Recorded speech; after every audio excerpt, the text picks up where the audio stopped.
This talk is supported by Small PDF, the successful Swiss scale-up making PDF easy for over 1 billion people around the world since 2013. You may remember them from a previous podcast we hosted with their CEO, Dennis Just. Their mission is to make PDFs and life easy for people across the world, a mission made possible with their 90+ amazing employees across Zurich, Belgrade and Barcelona. If you want to join this fast-growing Swiss scale-up, visit smallpdf.com/Swisspreneur and apply. The climate cannot be saved just through tech innovations. We love that because we're good at that. But I do believe the climate needs to be saved by a change in behaviors.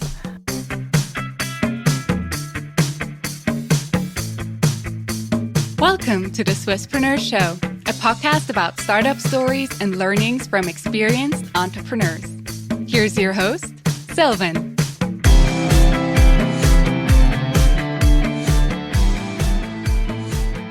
Simone, a very well welcome to the Swisspreneur Show. It's a pleasure to have you here today. Thanks for inviting me. You're the general manager at the Swiss Technology Fund, which grants loan guarantees to Swiss cleantech startups. And before we talk about that impressive construct, I want to learn more about your personal background. You actually studied in Switzerland, but also in the US. And why did you opt for an international education, and what effect did that have on you? I think when you're young and studying at Zurich University, you're curious and you want to see more of the world, and you kind of think, wow, Switzerland is such a small country. I need to go outside and see what else is there.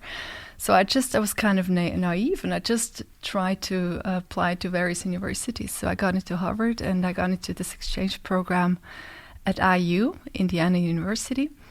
And I got to say, at the time, it was a very different experience from studying here.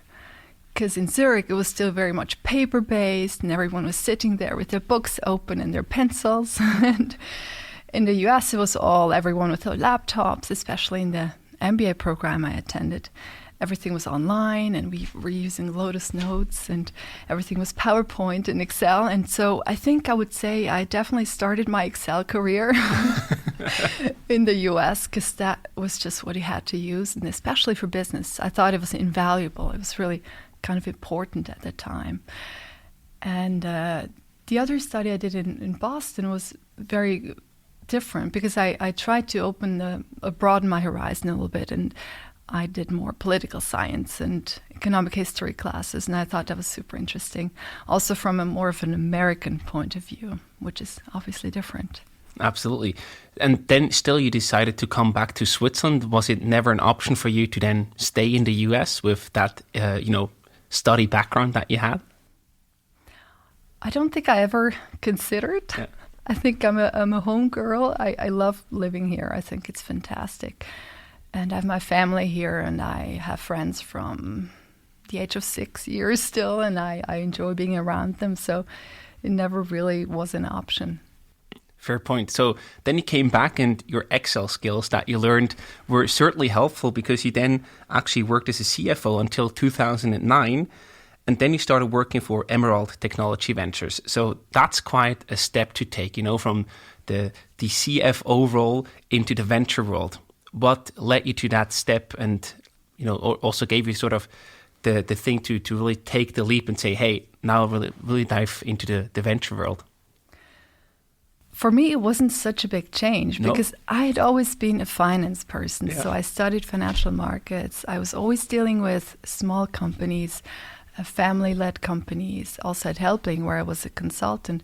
It was all about small businesses and doing everything in a small setting rather than doing a very small part in a large setting. So for me, the switch wasn't that crazy, I would say. And coming from my job as a CFO, I wanted my next adventure be in an industry that was very, very promising for the future, and that has a high potential for growth. So I was looking at two options, either sustainability, cleantech, or health, because I think health is also another sector that needs and will evolve dramatically over the next couple decades. So I saw this job ad by Emerald, and it just caught my eye. And I started, and I've had various functions there, from controlling to financial analysis to technology fund now. So for you, it was more of a natural evolution from the CFO role. Yes, I never thought of it as a change. I also really don't like commuting, so I was looking for something in Zurich because I love living here and working here and making it easy and efficient. So yeah, for me, it was a very small step. And you already briefly touched upon it, but what really fascinates you about the cleantech venture world especially? I think I love working with very smart people and upbeat people and kind of people who want to be ambitious and find new things. Sometimes if you work for an SME or small, medium company, everything's done the same way. And because it's worked last year, we're going to do it the same this year. And in the venture world, you're inundated with data and new things all the time and technical innovations. And the people working in that field really have to mirror that and go with the flow. Otherwise, you're done, right? So I think it just attracts this very intriguing personalities that are fun to work with.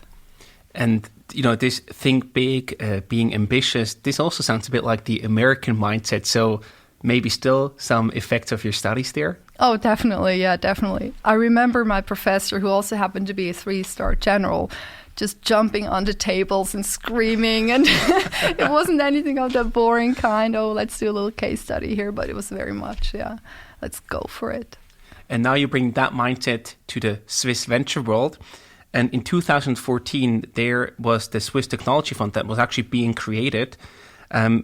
Emerald won a mandate by the Swiss government. Can you talk a bit about how that was created, how the Swiss Technology Fund was actually born back then? Mm-hmm. Yeah, I think it's a very interesting process. I mean, the idea was created by politicians who wrote a law, and they wrote in the CO2 tax, a CO2 law, that there should be a technology fund supporting as kind of sustainable Swiss startups and companies. And then the government had the job to find a nice structure that would make sense. And I think in our case, our counterparts is the Federal Office for the Environment. And they didn't want to become a VC and hire a lot of people who would understand their business and who would be networked with all the banks and all the funds and all the companies. So it was decided to find an external management agency, we say. And there was a tender, so everyone could apply for it. And we at Emerald Technology Ventures won it together with South Pole. And I think probably because at the time we had already been in venture for 15 years and really knowing all these technologies that are important to help with climate change, right, or combat it. And at the same time, South Pole was also an expert in complementing our strength with all their knowledge about CO2 politics and CO2 emission reductions and the measurement of that. Fantastic. And yeah, you have a very impressive track record, so it was hard to pass on your offer, I could imagine. I hope so, yeah, or I think so. Now, the Swiss Technology Fund actually hands out loan guarantees to cleantech startups. What's the exact problem that you solve there? So are getting loans really that big of a problem for the startups that you work with? Absolutely. So I would say we have about 90% startups in our portfolio and about 10% more SME type companies. Mm-hmm. And what I see is that most of the startups would not get a loan. The banks love working with them because I think they're the clients of the future, and they also want to get involved with all the founders because they're maybe the clients of the future for the wealth management. If the plan works out, yeah. If it does, yes. The 90% of the startups that are rather young wouldn't get a loan at all. And the other part of our clientele, if you wish, are SMEs, and they would maybe get a loan, but they would have to pay a higher interest rate. So there we really help making a project more profitable or feasible. And in the case of startups, we help the founders complement an equity raise with a little bit of debt, and we help them get less diluted with their funding strategy. Fantastic. And that's actually my follow-up question. Why does it make sense to focus on loans and not do an equity round or real venture investing yourself? Because then I could imagine also the Swiss government would benefit from that if the plan works out, right? Yes, that is a good question. And currently there is discussion whether the public sector should become more involved, right? Whether we should do our own venture funds. But at the time, it was clear that the government didn't want to get involved too much and also didn't want to mess up the market too much. Mm-hmm. So this system was found where the Swiss government only gives the guarantee, the security for any bank or lender to give out the loan. And so the government doesn't really have to pay unless it goes wrong, unless they default on the loan. So it's a very nice setup. We can enable all these investments. And actually, we've just measured that we've mobilized a sum of money, 2.3-fold of the guarantees that we've been granting. So all the companies in our portfolio have been raising equity and equity-like funds over the course of our cooperation. That is more than almost 2.5 times what we are giving out. So that is a fantastic kind of leverage of public help or support. And you actually also don't give out the loans yourself, right? You have other lenders that take on that part. So why does that setup then also make sense that you, as a Swiss technology fund, don't give out the loans yourself? I think it's the same thing. So the government doesn't want to become a bank. Mm-hmm. And we're also not FINMA regulated or anything. So we're not interfering too much with the Swiss financial system. We just support the banks where they otherwise couldn't really risk it. And then with our help, they can A, fund the companies, or B, give them much better conditions. So to that extent, you're actually a trust builder, but also a safety net in the same. Yes, correct. Fantastic. And what sort of startups can actually apply to get a loan from you or through you indirectly? Yeah. That's a good way of putting it, getting a loan through us. So that's the question we get asked the most. We have 3 main criteria. Number 1 really is the environmental impact. And so because our fund is financed through CO2 tax money, so public money, we have to make sure to support sustainable business ideas that really have a measurable impact on CO2 emissions.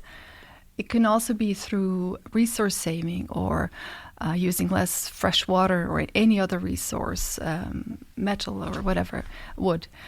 But it has to be measurable. And we really ask the companies to have clients who can prove or tell us, yes, I'm saving 10% energy by using this smart home system, for example. Mm-hmm.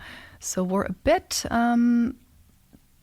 bit strict, and the companies don't always find it easy to really quantify their impact. A lot of companies are used to just saying in their marketing material, ooh, we're very sustainable, but no one is really forced to quantify it until we come in the picture and ask for it.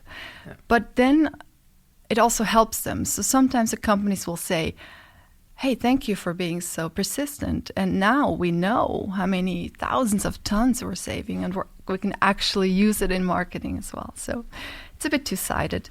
Our second criteria is market chances.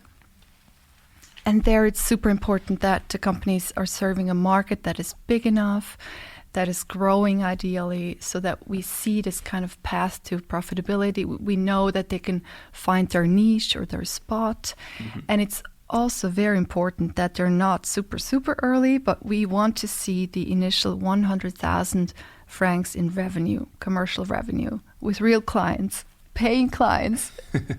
And that is unfortunately a hurdle a lot of companies haven't taken yet. And we have to deny some applications, and almost half the time it's because they're too early. Yeah. So I really encourage the companies to wait and get the initial clients, make a little bit of money with them, have the 100,000 in revenue, mm-hmm. and then come to us. But I mean, that also makes sense, right? Because then to get to the 100,000 in revenue, that's probably where the venture investing in exchange for equity is probably a better instrument to get there. And once you have sort of proven that, hey, what we're building works, then a loan can be a good addition on top, but before it's probably too early.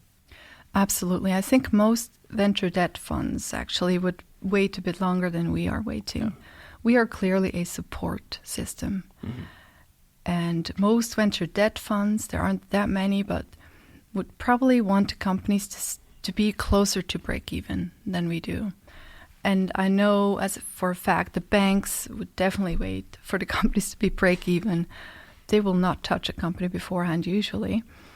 But we are a bit more flexible. So we just say, hey, we it's okay if you're loss making now, but we want to believe in your kind of journey to break even. Mm-hmm. And that brings me to number 3, actually, which is creditworthiness, always super closely intertwined with market chances, right? Because, I mean, creditworthiness defined as in your way to get to EBITDA break even. And that means you need to be able to ramp up your sales. And it's funny because a lot of companies present us with their venture cases, with their venture scenarios, and with huge growth rates and hockey sticks. And we don't need to see all that. We almost force them sometimes to do a downside scenario where we say, hey, if things are not exploding tomorrow, if they're not going that well, mm-hmm. how are you going to survive, and how is your company going to look like? And so we like to work with kind of the worst case scenario and just make sure that they can survive in that scenario as well. But if we believe in a financial plan and the assumptions are good, or we can follow them and we can believe in it, then it's okay for us. And I believe it's not just numbers. So creditworthiness is also a bit about a management team that is complete, and a management team that has the relevant experiences. We love to see also more experienced founders or co-founders, not just a group of very young people together. Mm-hmm. So it helps to have people with relevant market connections and industrial understanding of how businesses are done.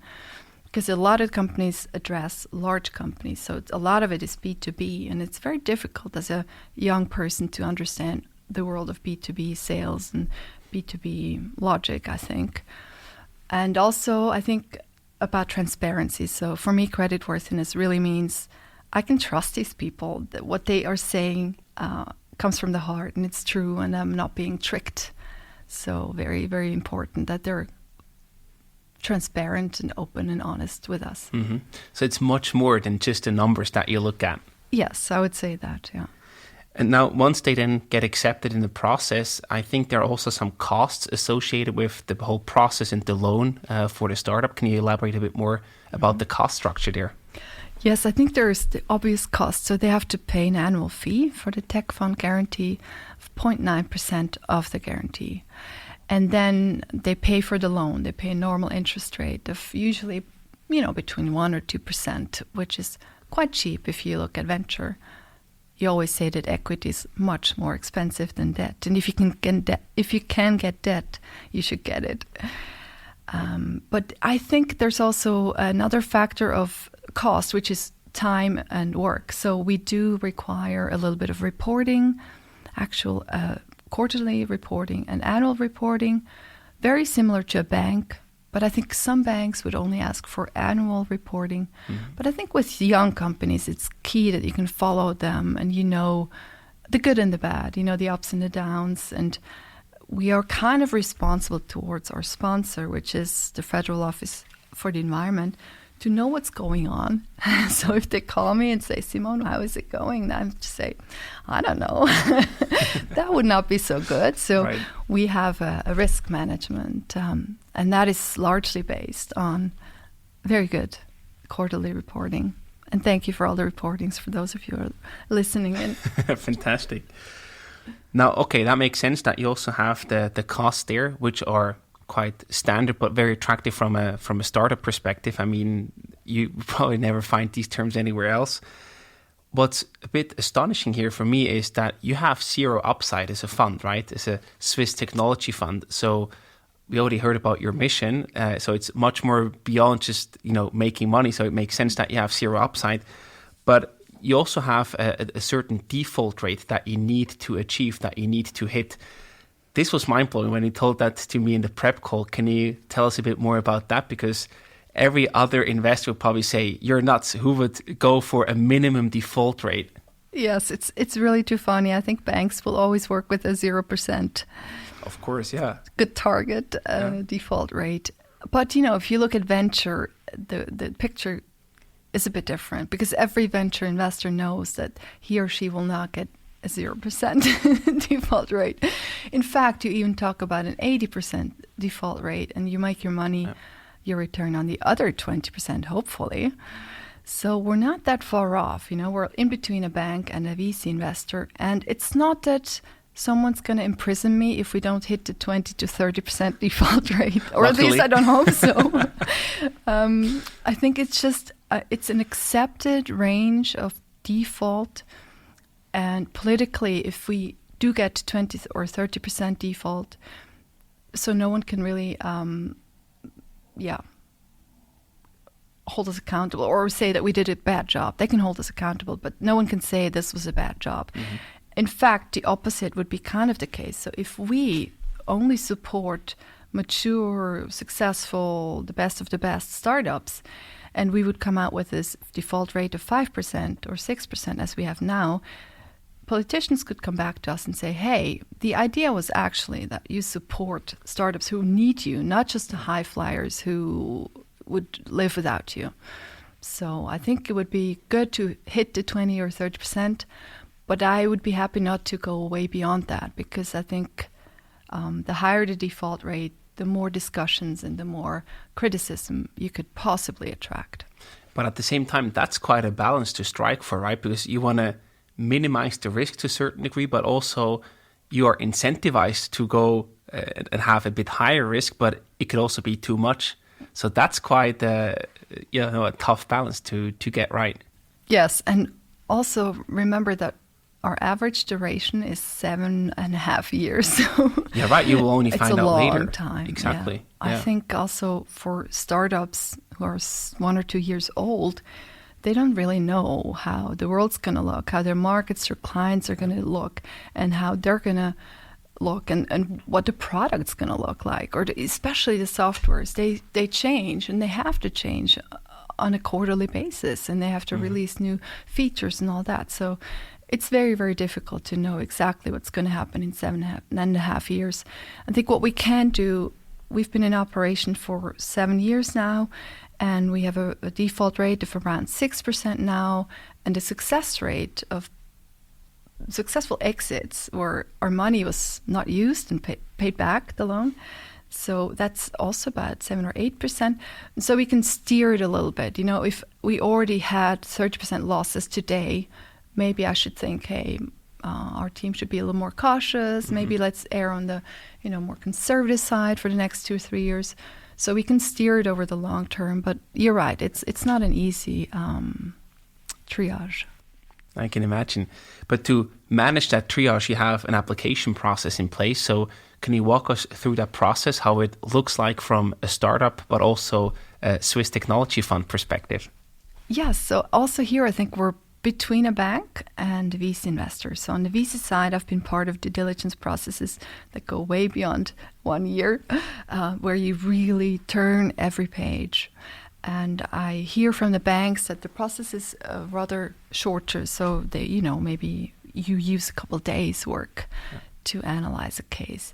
So we use between 15 and 20 days to analyze a case. And we have a sort of a 3-step process where we try to, if we have to say no, we try to find out early on in the pre-selection and deny those applications early on, just to kind of limit the frustration potential, but also the workload on both sides, because you do create a lot of work on a company side, but also in our team. So we don't want to work for nothing. And then if it all looks good, if we can kind of see, hey, there's a sustainability case, there's a market chances are good, and it's creditworthy, numbers look good, then we go into due diligence light, where we look a bit in more detail at the innovation and the business model and also the financial plan. Can we find kind of a scenario that looks good enough for us? And we also look at the CVs of the management and things like that. And if it still looks good, then we go into step 3, which is due diligence. And there it's more about just a formal data room where we need to look at the shareholder agreements and the insurance contracts and the real estate contracts and all that.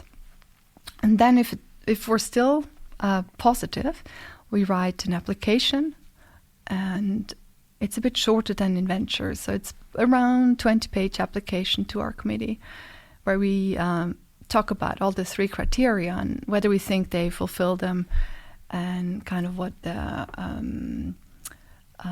competitors are, and how they differentiate themselves and all that. Yep. And then in the positive case, the committee says yes, and then they get this letter from the government that says, I, government, will give you this guarantee if you find a bank. Fantastic. And how does the investment committee actually make these decisions? Because I can imagine that's the 20 pages, you have to analyze them, and then you have to make a decision. So who sits on that committee, and how are the decisions being made there? It's a very good question. So we have 7 people on a committee. 2 are from the government. So one is from the energy sector and one from the cleantech, the environment sector. And they bring in a lot of experience on generally how governments support companies, and they see some of the companies earlier on because they do kind of an early stage support as well through the pilot and demonstration program at the energy department, or also through kind of the environmental technology program. So they make sure we really apply the principles of good governance, which is you have to treat everyone equally, and you have to be transparent, and also it has to be almost auditable. Like your decisions have to, it needs to be tracked. Like what are you looking at, and why are you saying certain things, right? Mm-hmm. So they keep us in check. And then we have 5 people from the private sector. So we have bankers, persons from the private equity world, persons from industry, a person from an engineering office, and a person that does a lot of startup consulting, actually. And so they bring in all the experience from the market and, how it is out there, and a lot of the risk management, and a lot of the knowledge on, is this business really going to fly or not? Because especially the people working at larger industrial companies, they look at startups as well, right? They do a lot of open innovation, and they have their corporate VC teams. And so this is not news to them. And they really bring on kind of the perspective of a potential client maybe for the startup's new thing. And then once a loan has actually been granted, you also mentioned the reporting that you want to see on a quarterly basis. Is there anything else, like a traditional VC fund does to support the companies, the startups, after they invested in them? Is there anything else that you also do in that regard once they have received the loan guarantee from your side? So we're actually not allowed to act as a consultant, or we're not on the board either, which is a bit weird for a VC, right? We usually like to be on the boards, but at the technology fund, we're not.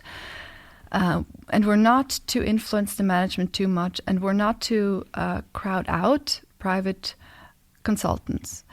But of course, we have a good network to other funds, especially we work very closely with now 29 other funds active in Switzerland in this climate tech space. So if there's a funding round or a problem, then maybe we can help them establish connections or talk to the relevant people. Or of course, we work with 24 banks at the moment, and at every bank we have a responsible person for the mandate for technology funds. So we can facilitate discussions and find solutions, and find solutions where either the bank or us or the company has to contribute something. But we have this experience of kind of troubleshooting now after 7 years, and we can apply that. But we're not managing, and we're not interfering, and we're not on the board in this case of the tech fund. So you're not an active investor, but certainly a supporter, a door opener for the startups that you work with. Yes, definitely. And you mentioned the challenges. They are part of every entrepreneurial journey. So I also want to talk about some obstacles that you might have had to overcome in the past. The first one is despite having great conditions here in Switzerland, it can also be very difficult to recruit startups for your offering. we have, a lot of wealth here. We have also sometimes quite comfortable jobs, and then people just don't want to accept additional help or just don't even look for it because they're already doing quite well. So how big of a challenge was that for you in the early days to really recruit and motivate startups to join and make use of your amazing offering? It was actually much harder than you would think. Because initially we thought we could just establish our work and then just sit there and accept applications. Maybe that was a bit naive, right? Every startup knows that's not the case. But it was actually also hard to find banks to work with us because it was pre-COVID. No one was using guarantees at the time. It was a new, almost like an old new concept that had a little bit of an image of being complicated, and the banks were afraid that we wouldn't pay if companies default. So there was a lot of hesitation on the bank's side as well. And I remember just cold calling all these banks together with my colleague, and some of them would welcome us and some of them just didn't. They just didn't see the point, and they didn't see a lot of interest in their clientele. I think you have certain regions in Switzerland where you have a lot of innovation going on and a lot of climate tech companies. That's around EPFL and ETH Zurich. And then in BL and a couple other regions where you also have universities. So I would say in this kind of middle area of Switzerland, you have a lot going on. But then in Grisons or in Uri, you just have less companies that are relevant. So the banks weren't as interested initially. Now they are. And now they want to foster this kind of innovation system, and they want to help with climate change, and they seek out companies who could be eligible. But in 2014, it was all kind of new, and they were a bit suspicious. And the same goes for the companies. I think there was always a group of well-networked startups that are just well-informed. Everyone reads blogs and listens to podcasts and is just generally networked through the university. And they all came without much effort from our side. But then after a certain while, we realized we can be active in so many industries and so many sectors. And each of them almost needs to be addressed separately, also the regions. And so we created this ecosystem of network partners, ranging from universities to innovation centers to big companies to kind of associations as well, like SwissMem or others, that help spread the word. And we do a lot of events together, and we write about us, and we're on social media and all these things, which you could call marketing. So we do marketing for a support program. But I think that's a key success factors. Otherwise, maybe I would sit here and have 10 companies. But now I'm sitting here having 115 companies. So I think it was probably worth it. But that's really a bit mind-blowing, because I think from a bank's perspective, you have the guarantee.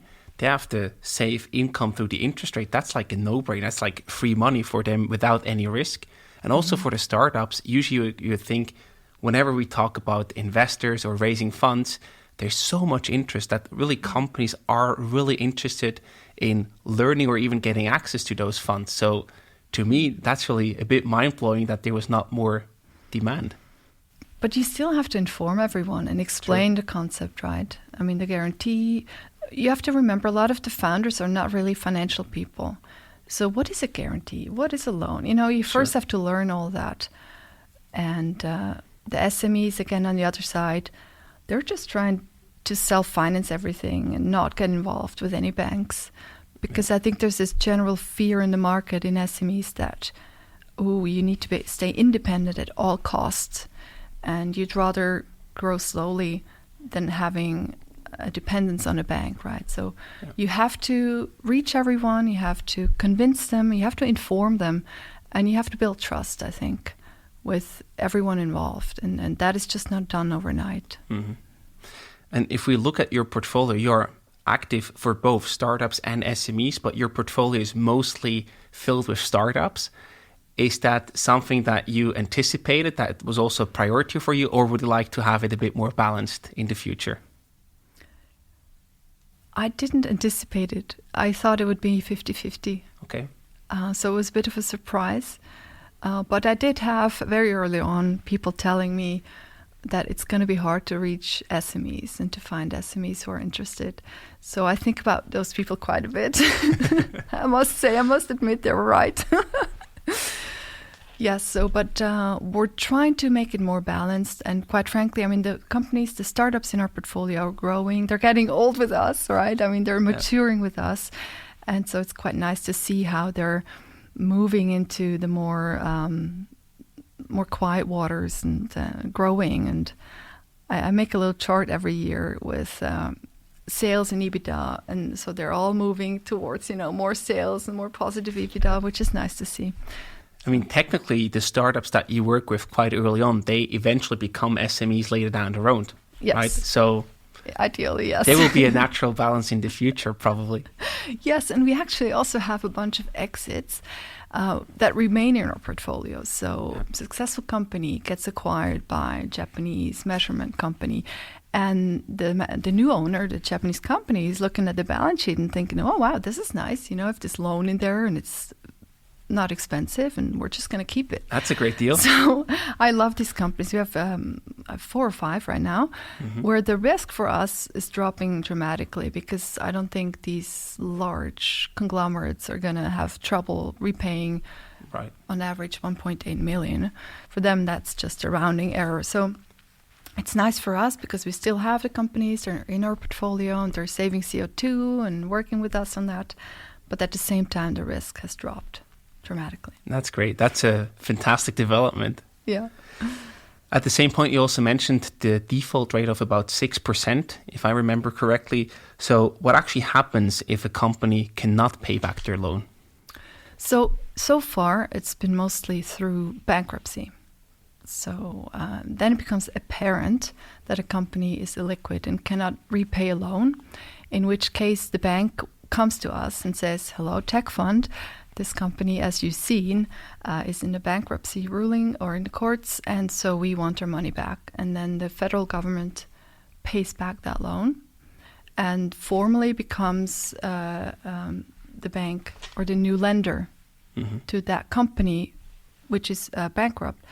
And then it takes a couple of years to dissolve the company. You actually try to sell all the assets, not us, but the bankruptcy administrator tries to sell all the assets, and he or she, usually if there's a patent or a software, tries to find a large company who will pay a decent price. Sometimes it also gets bought by one of the founders or someone from kind of the startup ecosystem who is then trying to get a second shot. But normally, startups don't have a huge asset base. So normally, we don't get anything back. Normally, it's called a dividend. It's called a bankruptcy dividend. It's a weird word, but that would be zero, unfortunately. Yeah. But that's okay, because we know that might happen. And as I said earlier, and as you pointed out, we are allowed to have a default rate of 20 or even 30%. I mean, yeah, that's part of the game, right? Yes. I mean, everybody should know who gets involved in that space that this is reality. This is part of it. Yes. Have you also ever had a company that actually failed obtaining a loan despite the Swiss Technology Fund guarantee that you handed out? To my knowledge, only 2 out of the 150.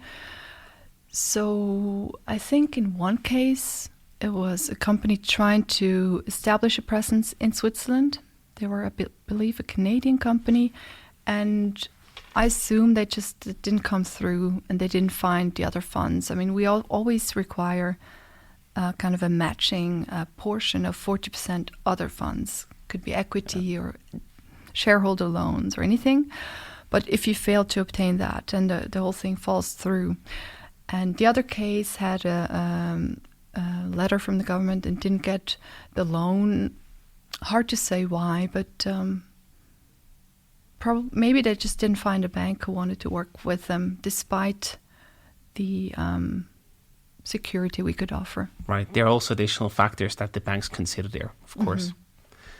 Now, if we actually look at your success, you have helped save more than 4 million tons of CO2 emission and also supported more than 150 companies. So How many more until the climate will be saved?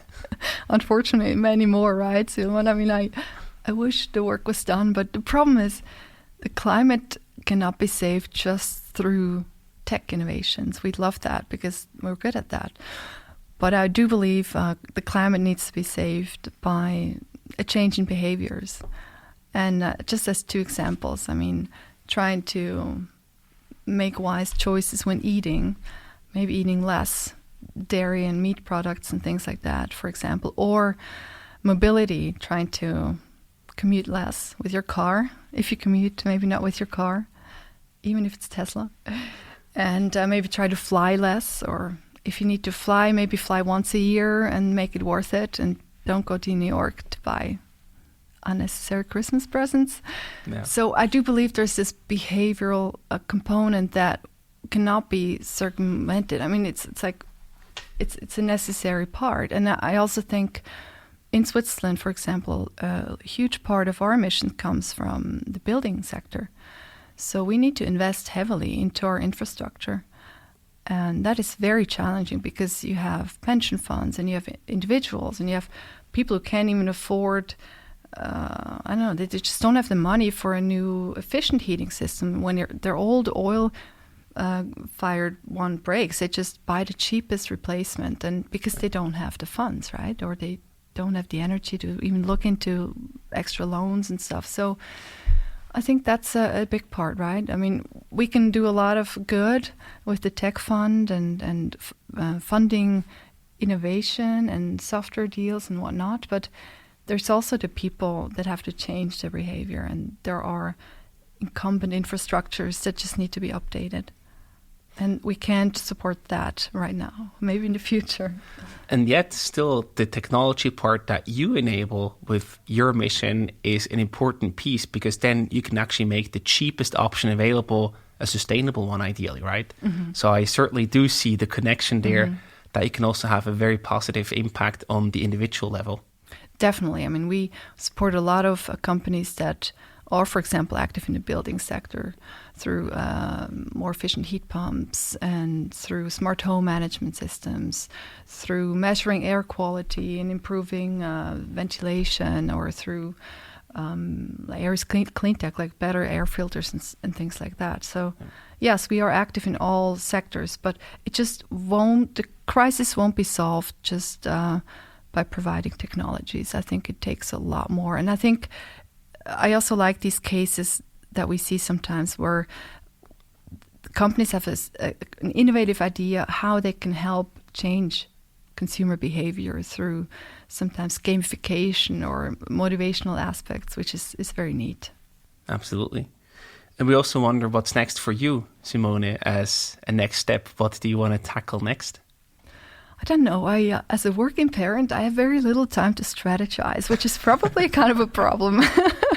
I should do that more. But I do see myself in that space. I think I have the best job in Switzerland because I see so many companies, and I can work with all these interesting network partners like banks and funds. And I could see myself doing that. I could also see myself doing something more of an equity program, but probably still in that clean tech space, or maybe health, but maybe I'll stay in the clean tech, climate tech space. And even sometimes I think I could do a new instrument supporting more diverse founder teams as well, and more women.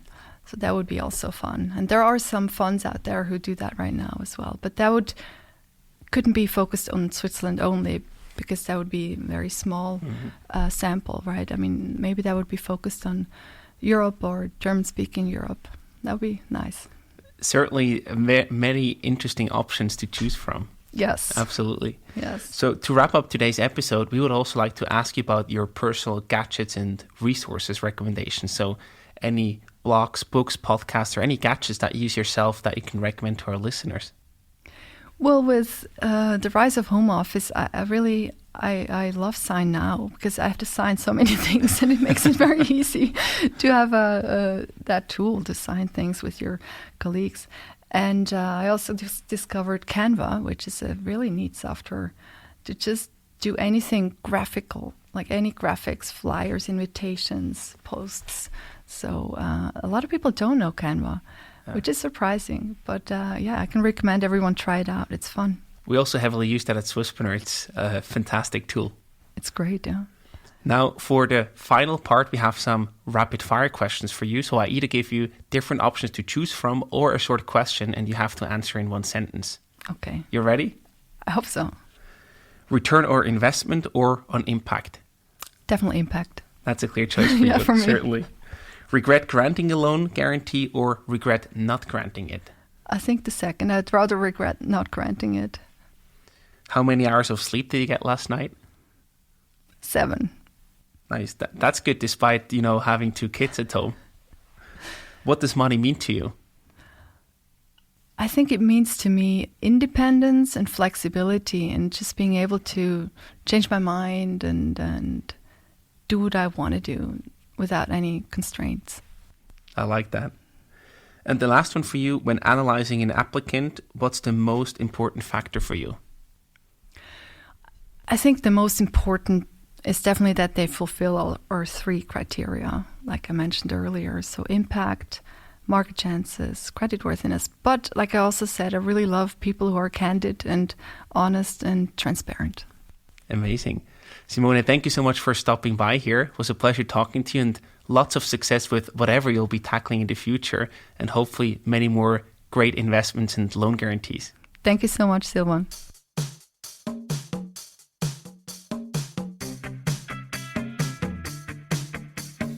We hope you enjoyed today's episode. If you did, you can support us by rating our show on Apple Podcasts.